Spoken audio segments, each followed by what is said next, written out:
two things I wanted to say about that. I mean, first of all, this is really not for everybody. I mean, because it's like pregnancy. Either you are or you're not. I mean, there's no in between. Not a little pregnant? You can't be kind of a little pregnant. Either you are or you're not. And so you can't. Who is it for and who's it not for? Yeah. What I found is that when I started studying spontaneous remissions, it was for people who had reached the end of their emotional belief, where there was no longer any answers. The doctors gave up on it, had nothing else to do, right? And so they changed everything about themselves. And some of them were physicians, It's just going like, wow, well, what have I been doing? But now, fast forward to today. I mean, in an age of information, ignorance is a choice. I mean, you got so much information. You don't need a doctor, you don't need a teacher, you don't need a priest or a minister to gain information. You don't need an authority, right? Technology gives us the very quick information. So now people are informed.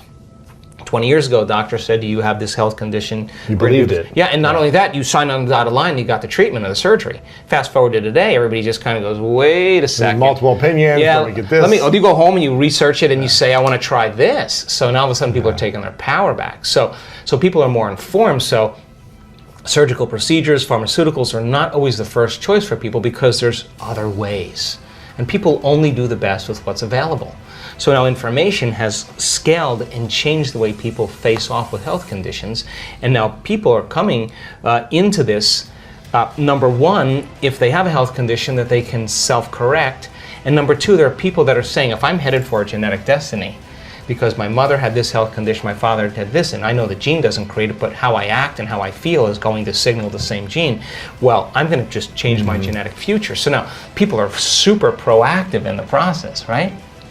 So that's point number one. But point number two is that if you start realizing that this is actually possible, and I can tell you that without a doubt it is, because we were talking before we started, the things that I'm witnessing. I mean, if in the beginning it was just like a person got a little better, you felt a little this, a little that, their food allergies went away, but then all of a sudden we're talking about, in our last event, 2 people with stage 4 cancer, completely reversed. Wow. A woman with a very serious neurological disorder, they couldn't even name it. Crutches, the whole bit, left the event, no crutches. Well, how did she do that? Well, let me ask you a question. If she doesn't look like a movie star and she's not buffed and young and attractive and successful, she's just like a normal person, and you listen to this person's story, and there's 1,000 people listening to that story, you're going to scratch your head and say, wow, if she can do it, so can I. And just like, an infection spreads amongst a community that creates disease, health and wellness can be as infectious as disease. Right. So do I use it? Yes, but not in the way that people think. Like, I'm not interested in success. I've had it. I know that that's an important element. I think success is a side effect of who you are. But what am I after? I'm after making a difference in the world. I want people to become empowered. So my rehearsals, my meditations, and connecting are all about the next thing that we can push the envelope for. In other words, if that person healed themselves of that health condition and this person healed themselves, is it possible for that person to heal another person? And if they can heal that other person, which is now happening, is it possible to heal somebody on the other side of the planet?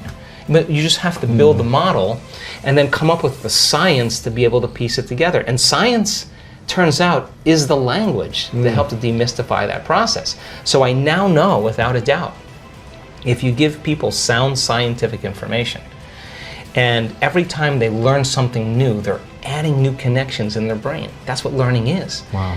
And if they can begin to pay attention for just 1 hour, now they're causing jungles of neurons to begin to organize as a platform of understanding. If I say to you, now turn to the person next to you and explain what I said, and we do this in our events, if you can turn to the person next to you and explain what you said, you've wired it in your brain. What's the relevance of that?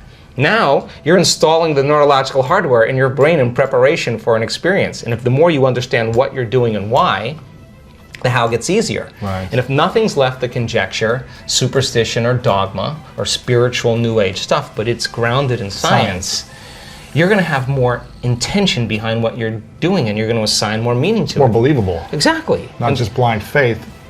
No, it's something's backing it as right. well. Yeah. And then if we can set up the conditions in the environment and give people the proper instruction, And those people that get their behaviors to match their intentions and their actions equal to their thoughts, they get their mind and body working together, they're going to have a new experience. And that experience then is going to enrich even more circuits in their brain.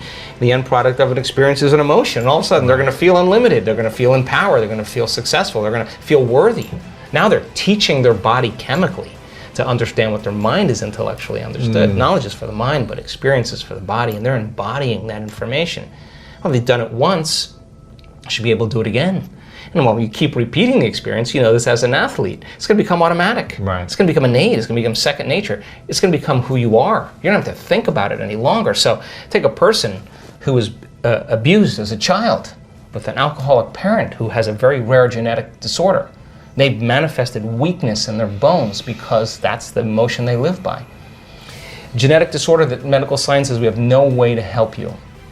How do you explain after a year of every day going after it, overcoming herself to become someone else, that no more any fractured bones, no evidence of broken bones, no more crutches, no more wheelchair, running again? How do you explain that except she literally became someone else?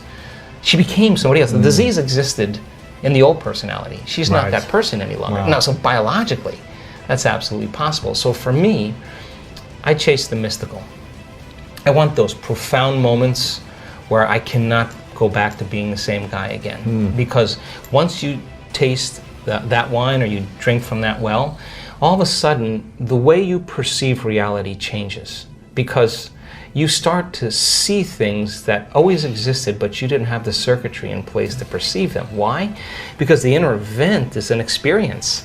An experience enriches the brain. We don't see things how they are. We see things how we are.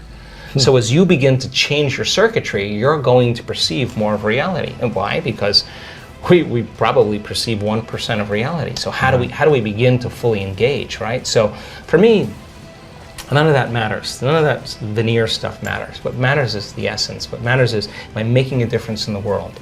How can I begin to affect change and help people to heal or create a better life for themselves, and not do it matter to matter, with bravado and adrenaline and all that. That's the old way. This is about connecting, and instead of going and getting it, creating a field where you draw it to you, and the synchronicities and the coincidences and the opportunities that are coming to you as a result of you doing the inner work, you're going to rush less in your life, and you're going to be more aware of your energy. And nobody changes until they change their energy. And when you change your energy, you change your life. But that doesn't mean you change your energy, do a meditation, and you get up and then get on a freeway and flip people off. Right. You just disconnected from the energy of your future. You got to be greater than the conditions in your environment. You got to maintain that state of being. You got to be greater than the habits and emotions of your body. And you got to sustain it for an extended period of time.